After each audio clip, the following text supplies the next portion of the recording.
ഞങ്ങൾ ഈ ഗ്യാങ് ഇടയ്ക്കിടയ്ക്ക് ഓരോ കൂടിക്കാഴ്ചയുണ്ട്. അപ്പോൾ എന്നെ വിളിക്കാൻ വേണ്ടി ഇതാ പൊന്നാനി സ്റ്റാൻഡിൽ വെയിറ്റ് ചെയ്ത് നിന്നതാണ് ഈ രണ്ടുപേരും.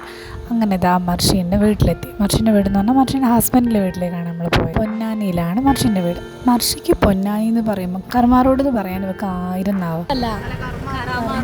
സംഭവം സ്ഥലം അടിപൊളിയാണ്. ഒരു സൈഡിൽ കൂടെ കായലും പിന്നെ റോഡും പിന്നെ അതിൻ്റെ സൈഡിൽ ഒരുപാട് ഫുഡ് സ്പോട്ടൊക്കെ ആയിട്ട് സംഭവം നൈസായിരുന്നു. നമ്മുടെ ചായവാലയൊക്കെ ഇവിടെ ഉണ്ട്. ഇവിടുത്തെ ഒട്ടുമിക്ക കടകളും ഇതുപോലെ ഇങ്ങനെ ഓലയൊക്കെ മേഞ്ഞതും അതുപോലെ തട്ടുകട സ്റ്റൈലാണ്. പക്ഷെ നല്ല പോലെ ലൈറ്റും കാര്യങ്ങളും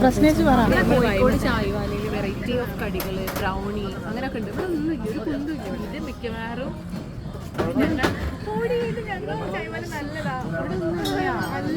ചായ ഓർഡർ ചെയ്ത് ഞങ്ങളിതിൻ്റെ നല്ല അടിപൊളി സ്ഥലത്തേക്ക് ഇറങ്ങി. ഇവിടെയാണെങ്കിൽ ഇങ്ങനെ നല്ല ആംബിയൻസ് ഉള്ള സ്ഥലമായിരുന്നു കേട്ടോ. കുറേ ലൈറ്റ്സും കാര്യങ്ങളും ഇരിക്കാനുള്ള ബെഞ്ചും കാര്യങ്ങളൊക്കെ ആയിട്ട് നല്ല അടിപൊളിയായിരുന്നു. ഞങ്ങൾ തിരുവനന്തപുരത്ത് എത്തിയ പോലെ നൂലില്ല പട്ടങ്ങളെ പോലെ ഞങ്ങൾക്ക് തിരുവനന്തപുരം തന്നെ തോന്നുക. കാരണം തിരുവനന്തപുരത്ത് ആകുന്ന സമയത്ത് നമ്മൾ നൈറ്റ് ഇങ്ങനെ പുറത്തിറങ്ങും ഫ്രണ്ട്സുമായിട്ട്. ഇതിലിപ്പോൾ 3-4 ആൾക്കാരെ കുറവുണ്ട് കേട്ടോ. അതിലിപ്പോൾ ഒരാൾ പുറത്ത് പോയി, പിന്നെ ജോലിൻ്റെ തിരക്കുണ്ട്, ദൂരം ആയതുകൊണ്ട് വന്നിരാത്തതുണ്ട്. എന്നാലും നമ്മൾ ഈ മീ ടൈം എന്നൊക്കെ പറയുന്ന പോലെ എനിക്കുള്ള മീ ടൈം തന്നെയാണ് ഞാൻ ഇവരെ കൂടെ സ്പെൻഡ് ചെയ്യുന്ന സമയം എന്ന് പറയുന്നത്.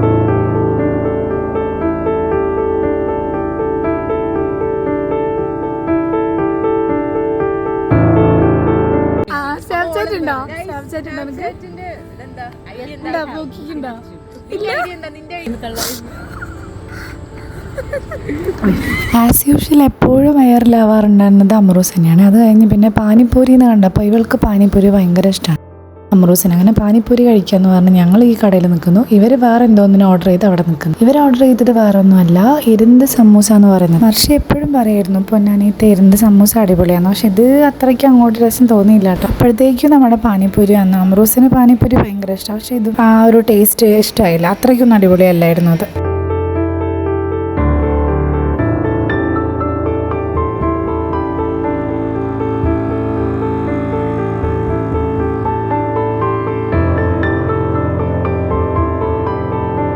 ഞങ്ങളുടെ എല്ലാവരുടെയും ഫേവറേറ്റ് ആണ് മോമോസ്. അങ്ങനെ മോമോ ഡീപ്പ് കയറി ക്രീമി മോമോസ് എന്ന് പറഞ്ഞാൽ നമ്മൾ ഓർഡർ ചെയ്തത്. നാജി എന്ന് പറഞ്ഞു കഴിഞ്ഞാൽ നാജി എന്താണ് ഓർഡർ ചെയ്യുക അതാണ് ഞാൻ ഓർഡർ ചെയ്യുക. എനിക്ക് മെനു കാർഡൊന്നും വേണ്ട. അത്രയ്ക്ക് ബർക്കത്തുള്ള കുട്ടിയാണ്. സംഭവം അടിപൊളിയായിരിക്കും.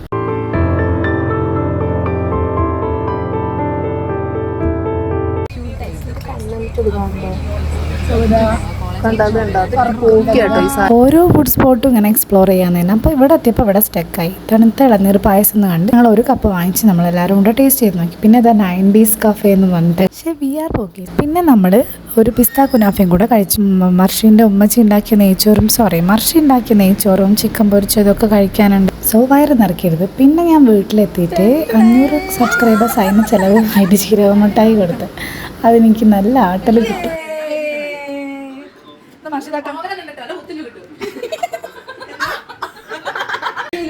ഒരു സബ്സ്ക്രൈബർ 2 സബ്സ്ക്രൈബർ ഞാൻ അമറൂസ് നേരത്തെ എഴുന്നേറ്റ് മാർഷിൻ്റെ വീടും പരിസരമൊക്കെ എക്സ്പ്ലോർ ചെയ്യാൻ നോക്കിയപ്പോൾ ഇവിടെ 2-3 മാവുണ്ട്. നിലത്ത് കുറേ ഉണ്ണിമാങ്ങ ഉണ്ടായിരുന്നു. ഞങ്ങൾ ഉണ്ണിമാങ്ങ എന്ന് പറയും. പിന്നെ ഇവിടെ കമ്പിളി നാരങ്ങ ഉണ്ട്. മർഷിദാക്കെ വേലി ചാടാണ്ടൊക്കെ വേണ്ടി ഇവര് മതിലിൻ്റെ മുകളിൽ ഇതൊക്കെ ഇതാക്കിയിട്ടുണ്ട്. കുപ്പിച്ചില്ലും ആണ്. ഇതാ വീട്ടുകാർ ഇപ്പം എണീറ്റ് വന്നിട്ടുള്ളൂ. അവർക്ക് ഈ രാവിലെ കണ്ട് പരിചയമൊന്നുമില്ല. എന്നും 10 മണിക്കാണ് എണീക്കുക. പിന്നെ അമറൂസിൻ്റെ കുറേ കാട്ടിക്കൂട്ടിൽ. പിന്നെ ബബ്ലി മൂസ കമ്പിളി നാരങ്ങ തിന്നാൻ വേണ്ടി കൊണ്ടുതന്നു, അത് കഴിച്ചു. പിന്നെ തേനീച്ചേൻ്റെ കൂടോടൊക്കെ ഞങ്ങൾക്ക് തേൻ കൊണ്ടുതന്നു, അത് കഴിച്ചു. ഞങ്ങൾ കുറേ വർത്തമാനം പറഞ്ഞിരുന്നു. പിന്നെന്ന് പറഞ്ഞാൽ കുറച്ച് ഇമോഷണലായി. മർഷി ദുബായിക്ക് പോവുക. അപ്പോൾ അതിൻ്റെ ഒരു വിഷമം ഉണ്ടായിരുന്നു എല്ലാവർക്കും.